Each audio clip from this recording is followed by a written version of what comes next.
Nabi Daud pun mengumpulkan mereka dan mendengarkan semua keluhan mereka. Wahai Nabi Daud, aku punya pohon anggur yang kutanam selama bertahun-tahun. Lalu datanglah orang ini beserta kambing-kambingnya yang merusak semua tanamanku. Wahai Nabi Daud, kambing-kambing itu adalah hewan yang tidak berakal dan mereka telah memakan tanaman itu tanpa sepengetahuanku.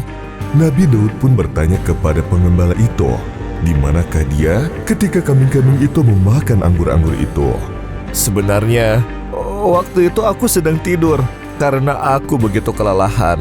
Wahai Nabi Daud, apakah hal yang wajar ketika seseorang tidur meninggalkan kambing-kambingnya yang mencuri tanaman orang lain? Percayalah wahai Nabi Daud, semua itu terjadi di luar kehendakku.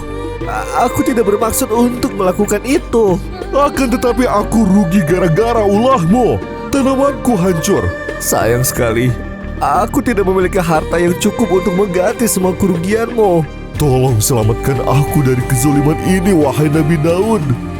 Setelah Nabi Daud menyimak keluhan dari kedua belah pihak dan memberikan kesempatan untuk mereka, maka beliau menetapkan bahwa si pemilik lahan itu mengambil kambing milik si pengembala sebagai ganti dari lahannya yang dirusak. Hidup keadilan. Nabi Daud telah berlaku adil kepada kita. Musibah. Bagaimana kami bisa hidup? Kita telah berbuat salah, Bu. Kita harus menanggung konsekuensi ini. Pemilik lahan anggur pun mengambil kambing-kambing tersebut sebagaimana yang telah ditetapkan oleh Nabi Daud. Kau kenapa? Bukankah kau setuju dengan keputusan Nabi Daud? Aku memang sangat setuju. Terus, apa masalahnya? Kita itu bukan pengembala kambing. Kita tidak terbiasa melakukan pekerjaan-pekerjaan ini. Aku kira kau bahagia dengan semua ganti rugi yang besar ini. Sial. Perjuangan kita lenyap dalam sekejap. Seandainya saja kita tidak tidur, Ayah, dan membiarkan kambing-kambing itu memakan tanaman tetangga kita. Apakah adil bagi kita ketika kita kehilangan modal usaha kita karena disebabkan kesalahan yang dilakukan kambing-kambing itu? Kita yang mengembala kambing itu, seharusnya kita menjaganya dengan baik. Tapi Ayah, konsekuensinya lebih besar dari kesalahan yang diperbuat. Sudah, jangan buang-buang waktu untuk pembicaraan yang tidak berguna ini.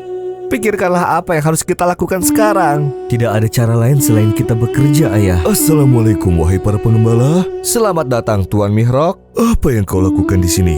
Nabi Sulaiman sudah mendengar dariku tentang permasalahanmu. Beliau menginginkanmu untuk menemuinya sekarang juga.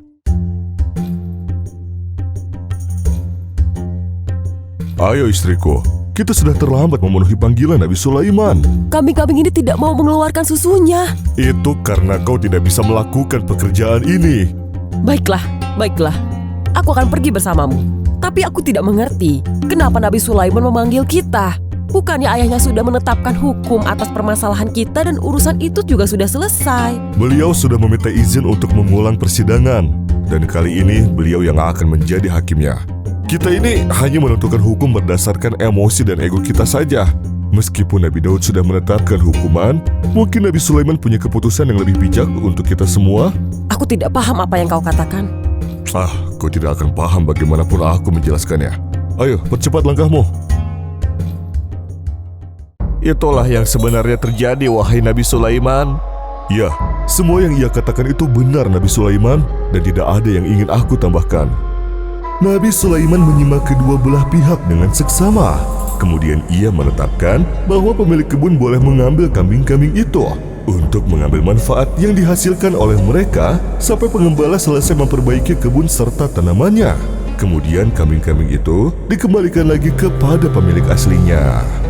Hidup keadilan. Hal ini menjadi mudah bagiku. Aku akan menunggu sampai kebun itu kembali seperti sedia kala. Maka di saat itu, aku tak butuh lagi dengan kambing-kambingmu, dan aku dapat mengembalikannya kepadamu. Alhamdulillah, semuanya ridho berkat karunia Allah dan kebijaksanaan Nabi Sulaiman alaihi salam dalam menetapkan keputusan. وداود وسليمان إذ يحكمان في الحرث إذ نفشت فيه غنم القوم وكنا لحكمهم شاهدين ففهمناها سليمان وكلا آتينا حكما وعلما وسخرنا مع داود الجبال يسبحن والطير وكنا فاعلين